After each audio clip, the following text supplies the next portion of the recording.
皆さん、こんにちは。高橋です。皆さん、今日の調子はどうですか？今日は、美しい日本の田舎で農家として働いた経験について聞いていきます。もし JLPTN4 のために日本語を聞く練習をしているなら、この動画は最後まで見やすい内容です。また、日本の田舎の生活や農家の仕事に興味がある人にもきっと役に立つと思います。この話の中には N4 でよく出る言葉や仕事の場面で使いやすい文の形が出てきます。例えば、ながら、ようにする、手置く、てしまう、た方がいい、などです。言葉だけではなく、どうしてその文を使うのかも場面の中で聞いていきましょう。今日のお客様は長野の小さな村で農家の仕事をした山本さんです。山本さん、今日はよろしくお願いします。よろしくお願いします。山本です。今日は田舎で働いた時のことをゆっくり話します。山本さんは都会ではなく田舎で働いたんですね。はい。山が近くて、川の音も聞こえる、とても静かな村でした。では、その村での一日を朝から順番に聞いていきます。皆さんも自分がその場所にいる気持ちで聞いてみてください。山本さんが農家の仕事を始めたきっかけは何でしたか？最初は、都会の生活から少し離れたいと思ったことがきっかけでした。毎日電車に乗って、同じ時間に会社へ行く生活に少し疲れていました。そんな時、友人から田舎の農家を手伝わないかと聞かれました。急に生活が変わりそうな話ですね。はい。すぐに決めたわけではありません。かなり考えました。でも、山や畑の中で働く生活を一度見てみたいと思いました。初めてその村に行った時、どんな印象でしたか？空が広くて、朝の空気がとても綺麗でした。畑の向こうに山が見えて、駅の近くとは全然違いました。農家の朝は何時頃に始まりましたか？朝は早かったです。だいたい5時半頃に起きました。夏はその時間でも明るいですが、春の初めはまだ少し暗かったです。起きたら、まず窓を開けて、外の天気を見ました。天気を見ることがもう仕事の始まりなんですね。そうです。農家の仕事は、天気で予定が変わります。雨が強い日は、畑に入らないこともあります。晴れた日は、朝のうちに外の作業を進めます。朝ごはんはゆっくり食べられましたか？ゆっくりというより、しっかり食べるようにしていました。畑の仕事は体を使うので、何も食べないとすぐ疲れます。ご飯と味噌汁だけでも、朝に食べておくと全然違います。手置くという形がここで出ましたね。はい。食べておく、準備しておく、確認しておく。仕事ではよく使いました。朝の準備では何を持っていきましたか？手袋、水、タオル、そして小さなメモを持っていきました。最初の頃は、道具の名前を忘れやすかったからです。メモを持っていくのは N4 の学習にも似ていますね。そうですね。聞いた言葉をすぐ書くと、後で思い出しやすいです。畑に着くまでの道はどんな感じでしたか？家を出ると、細い道があって、横には小さな川が流れていました。朝は鳥の声がよく聞こえて、とても気持ちが良かったです。車も少なくて、歩きながら空を見る時間がありました。聞いているだけで景色が見えるようです。本当に綺麗な場所でした。でも、綺麗なだけではありません。その景色の中で、毎日土を触って働くので、体はかなり疲れます。美しい田舎でも仕事はやはり大変なんですね。はい。写真で見る田舎と、そこで働く生活は少し違います。朝の景色は綺麗ですが、畑に入るとすぐ作業が始まります。ここは聞く人にも大事なポイントですね。皆さんは田舎で働く生活をどう感じますか？綺麗な景色の中で働くことに少し興味がありますか？興味があるなら、いい面だけでなく、大変な面も知っておくといいと思います。では、その大変な面も少しずつ聞いていきましょう。畑に着いたら、まず何をしましたか？まず、畑の様子を見ました。土が乾いているか、水が多すぎないかを確認します。野菜は同じように見えても、土の状態で育ち方が変わります。土を見ることも大切な仕事なんですね。はい。最初は、土を見ても何もわかりませんでした。でも、先輩が、色や硬さを見た方がいいと教えてくれました。色や硬さで何がわかるんですか？例えば、土が乾きすぎていると、水が足りないかもしれません。反対に、柔らかすぎるときは、水が多すぎることもあります。同じ畑でも毎日見る必要があるんですね。そうです。昨日と今日では、土の感じが変わることがあります。道具の準備はどんなことをしましたか？クワ、カゴ、ホースなどを使う場所の近くに置いておきました。先に置いておくと、作業中に何度も戻らなくていいです。ここでも手置くが使えますね。はい。農家の仕事では、後で困らないように、先に準備しておくことが多かったです。作業を始める前に何か注意されましたか？はい。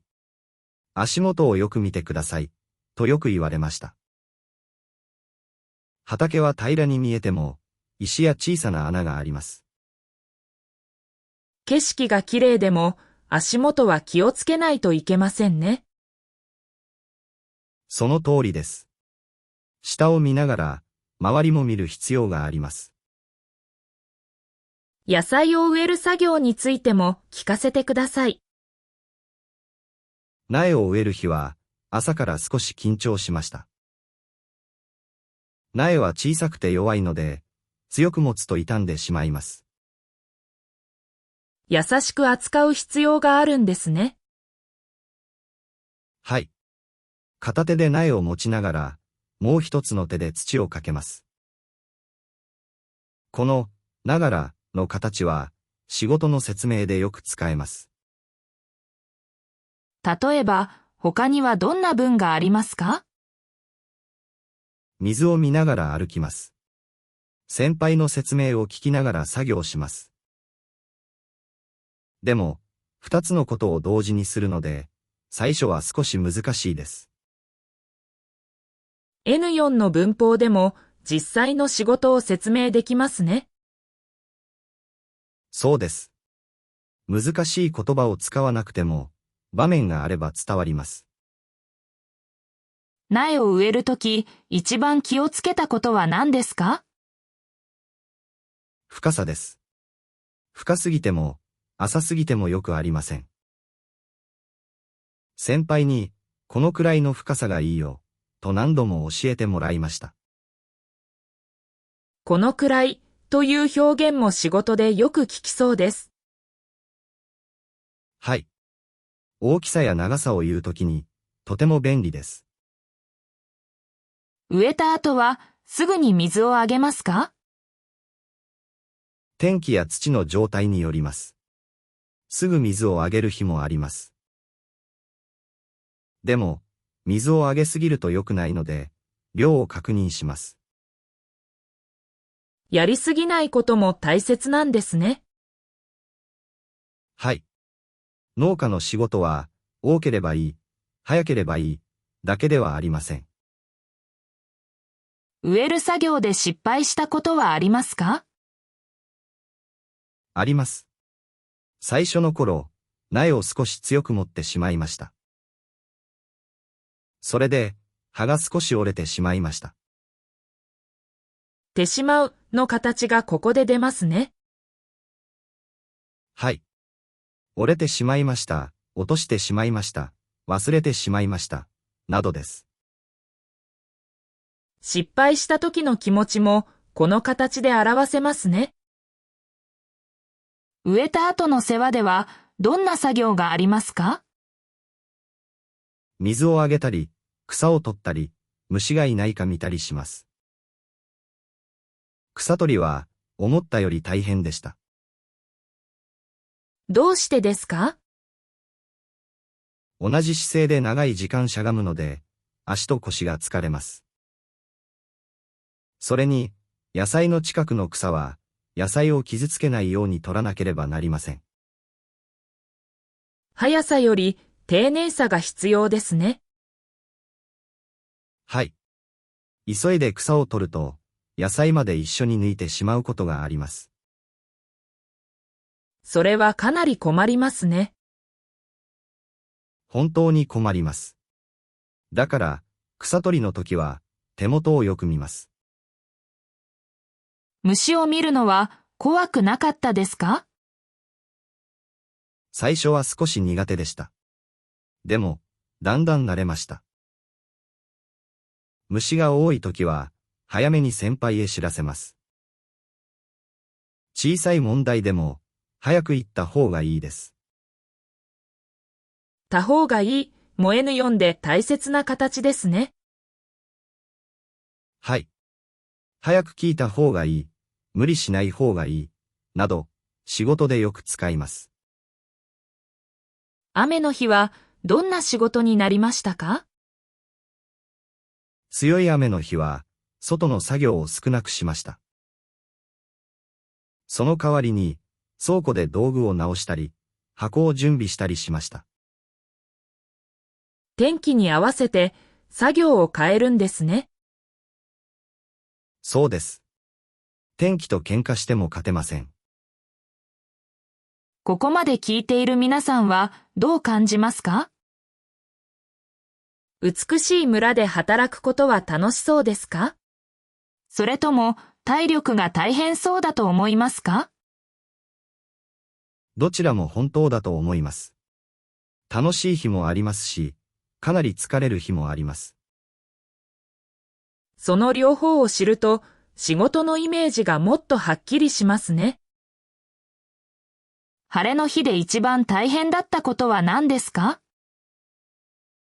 夏の暑さです。空は綺麗ですが、日差しがとても強いです。水を飲む時間を決めて、休みながら働きました。休みながら働くという言い方もできますね。収穫の日はどんな朝でしたか？収穫の日は少しワクワクしました。育てた野菜を取る日だからです。でも、同時に間違えないように気をつけました。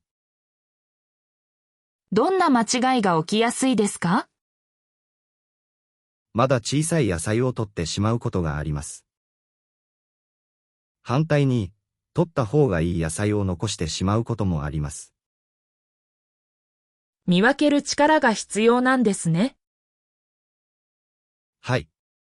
大きさ、色、硬さを見ながら判断します。最初は先輩に、これは取ってもいいですかと何度も聞きました。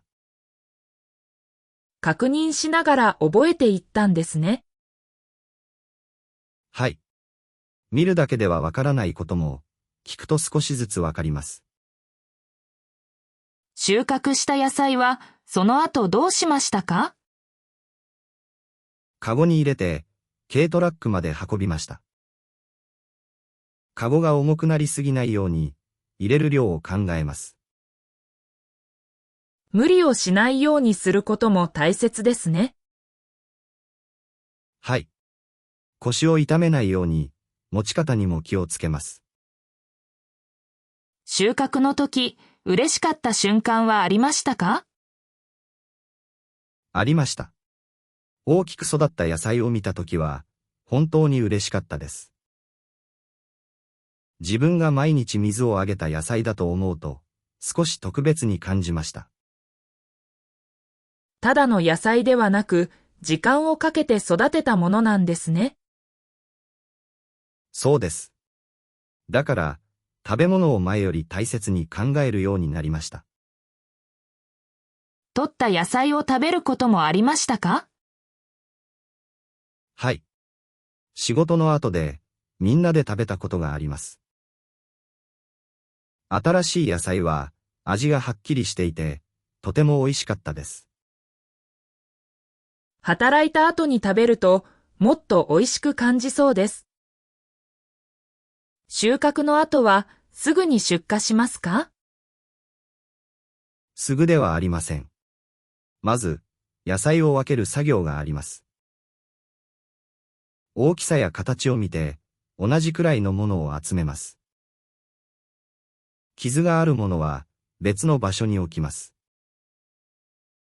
この作業も、かなり細かそうですね。はい。きれいに見える野菜でも、よく見ると小さな傷があります。その傷を見落とさないように、ゆっくり確認します。箱に入れるときにも、決まりがありますか？あります。向きを揃えて、強く押さないように入れます。下の野菜が潰れないように、重さも考えます。見た目だけではなく、運ぶときのことも考えるんですね。はい。店に着くまでが仕事です。畑で終わりではありません。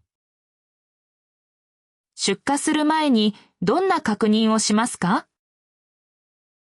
数、箱の名前、出す場所、時間を確認します。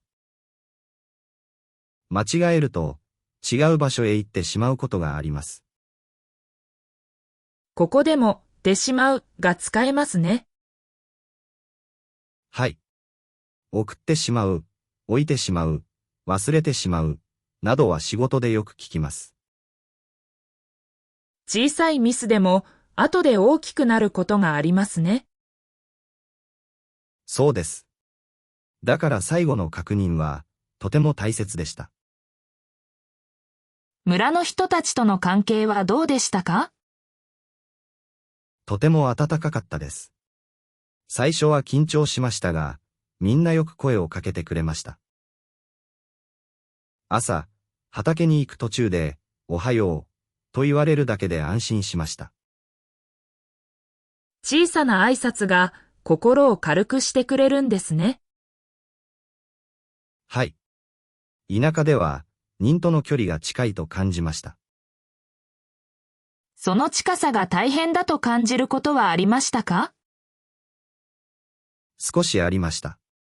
自分の時間が少なく感じる日もありました。でも、困った時にすぐ助けてもらえる安心感もありました。近い関係には、良い面と大変な面の両方がありますね。そうです。これは田舎の生活を考えるときに大切な点だと思います。村の人から教えてもらったことで印象に残っていることはありますか？あります。急がなくてもいいけれど、手を止めすぎないことです。面白い言い方ですね。はい。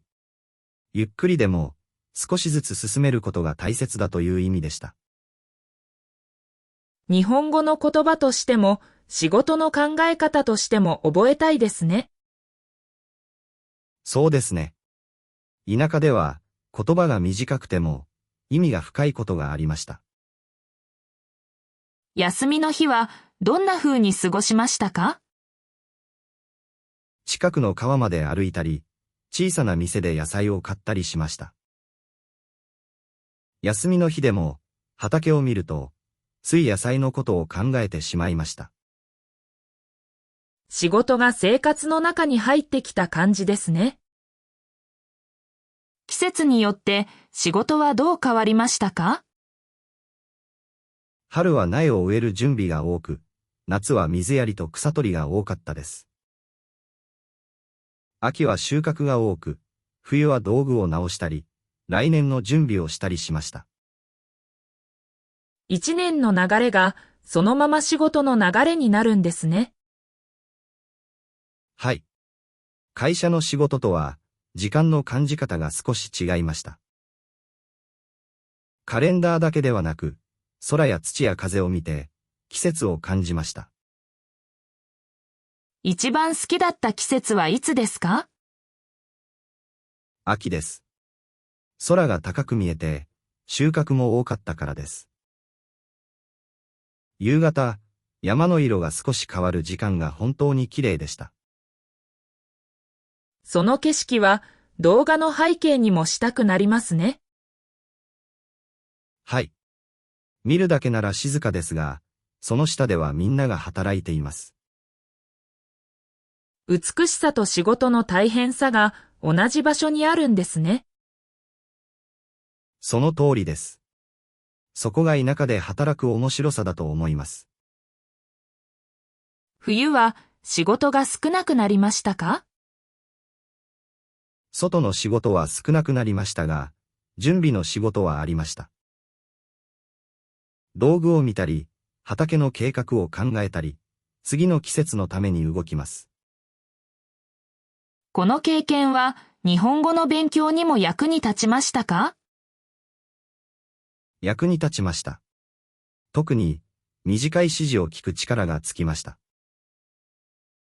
持ってきて、置いておいて、水をあげて、などは毎日のように聞きました。N4 の形でも仕事の中では大事な意味がありますね。はい。難しい言葉より、短い文を正しく聞くことが大切でした。聞き取りで困ったとき、どうしましたか？もう一度お願いします。と言いました。それでもわからないときは、これですかとものを見せながら聞きました。長い文を作らなくても確認する方法はありますね。そうです。大切なのは、わからないまま動かないことです。この話を聞いている皆さんにも使えそうな言葉ですね。はい。仕事だけでなく、学校や生活でも使えると思います。わからないときに確認することは、日本語でも仕事でも大切ですね。本当にそうです。確認できる人は、少しずつ信頼されます。